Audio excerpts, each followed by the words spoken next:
architecture changed because it was seen as being politically incorrect. And the reason was that, you know, his Rolls Royce, which is at the to his house. Yeah?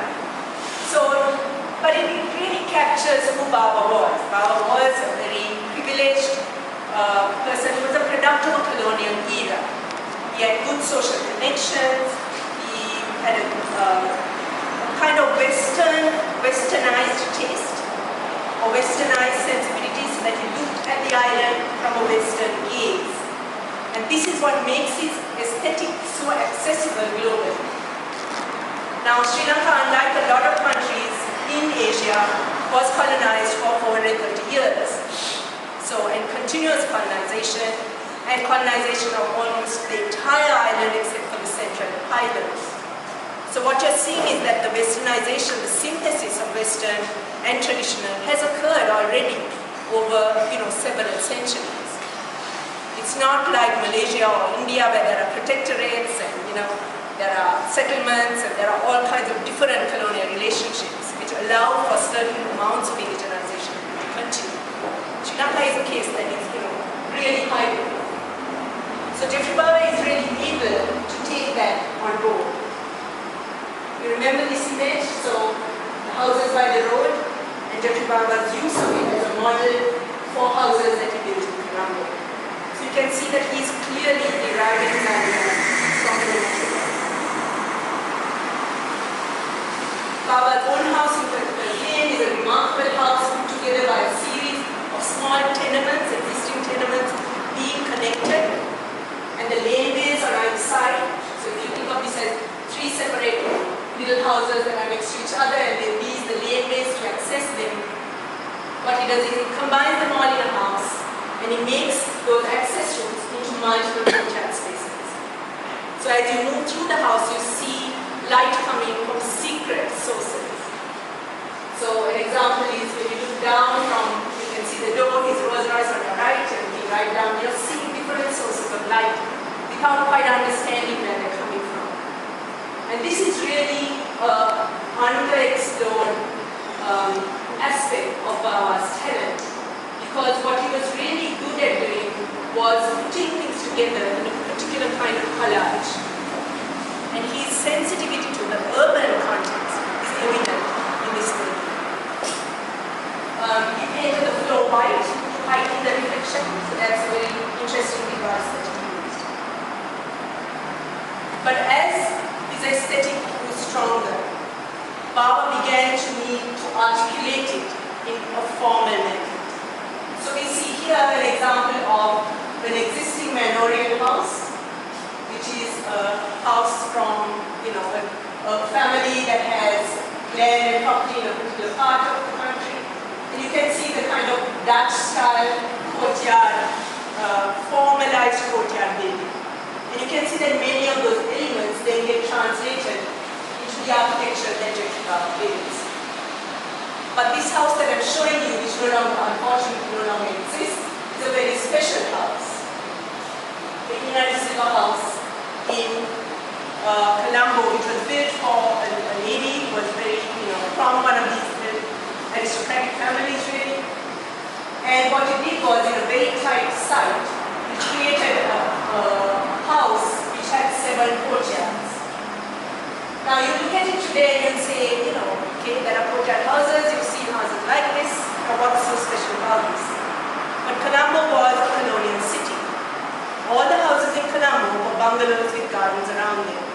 This is the first time that an indigenous spatial vocabulary was introduced into the colonial city. Or it's postcolonial, but into the colonial template of the city.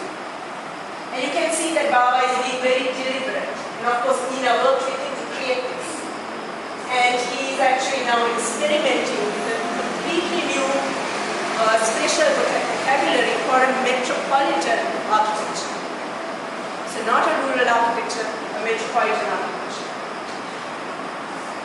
So these are more images of the building.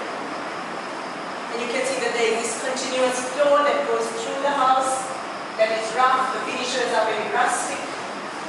And you can imagine how different it is from a colonial bungalow. So this is the drastic kind of change that changed Sri Lankan architecture altogether.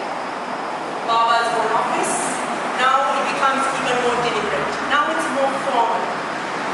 Here you see very carefully rationalized division of spaces, you see a courtyard being introduced, and an aesthetic vocabulary hardening into a particular formula for the vernacular. Now parallel to this, Baba is of course developing this garden, which is interesting because it's a choreography of spaces. And his brother Pieris is also a landscape architect, has produced a garden which is like a series of chambers. So you go and there's a kind of Japanese garden and you never see one garden from the other. So it's like a secret journey through a number of gardens. But Baba's garden is more architectural. He actually sculpts the spaces that he creates so that you walk along the lawn and you see the greenery in the sort of background, but as you come up to it, you realize that it's the tops of very tall trees, that in fact you're standing at the edge of a cliff. And that spatial realization that he has cut and carved the space is very architectural. So this is the quality of this garden. And of course it is a wonderful space, and it is often being called postmodern, because there is an Egyptian garden and a Chinese garden, and there's a Roman pavilion, and there is a sort of little Italian statue. So again, what you're seeing is this mix of postmodern elements and of course modernist ideas of flowing space. So the free plan of course is always modernist. Baba's most successful buildings occur in his early period, 60s and 70s. And these institutions are wonderful sort of configurations of buildings that respond to the topography of the landscape. And they gently kind of adjust to it, and they are low-rise, and they situate themselves, and you feel like you're moving through a village environment. And this kind of spatial, phenomenological experience of these buildings is what is strongest. But gradually, as it becomes more famous, and once the Mima book is published, of course, he's going to get a different kind of clientele and a different kind of attention, and of course, the government is going to see him as their most important architect. And that creates a kind of conflict in Baba, because Baba would rather be the shy man, would rather kind of do his own thing and be left alone, but now he is taking on important commissions. He builds a little temple on the lake, in which he is a little kind of Buddhist temple in the middle of Colombo. And this becomes the sort of preliminary model for his parliament. The parliament itself has this kind of 5-pavilion configuration, which has its spatial origins in the monastic plans in a place called Anuradhapura. At this time, when monastic architecture is published, it has these 5 monastery configurations, and Baba then begins to adopt those patterns for his parliament. If you compare Baba's parliament with the existing parliament, which the British built, you can see that this is really the indigenization of an institution. It is clearly so. Neoclassical to something that is far more derivative of an Asian geography. Now, there are problems with this parliament building because although it's designed as a series of pavilions, which are really, forms that are accessible to everybody, this parliament is built on a lake, there's a causeway, there's high security. Its accessibility is really visual. It's not democratic in the way it portrays itself. So you look at it and it seems accessible, but approaching it is very difficult. After the parliament is built in 1982, of course, Sri Lanka goes into a protracted civil war, 1983 to 2009. So the parliament is going to become barricaded. It's going to become barricaded by high fences, and no one is allowed to actually enter. So that is sort of Baba's institutions. Now at the same time, something else is happening in the country.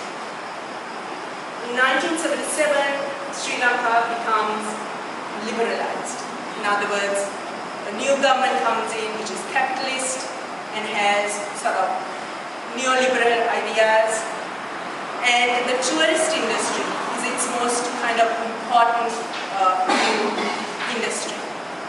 I mean, along with some others, but this is the industry that will really shape architecture. So until then, tourism is internal. It's to circuit bungalows and rest houses.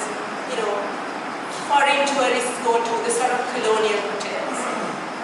But once it becomes liberalized from 1917 onwards, architects have this new program, the tourist hotel, which they begin to design for.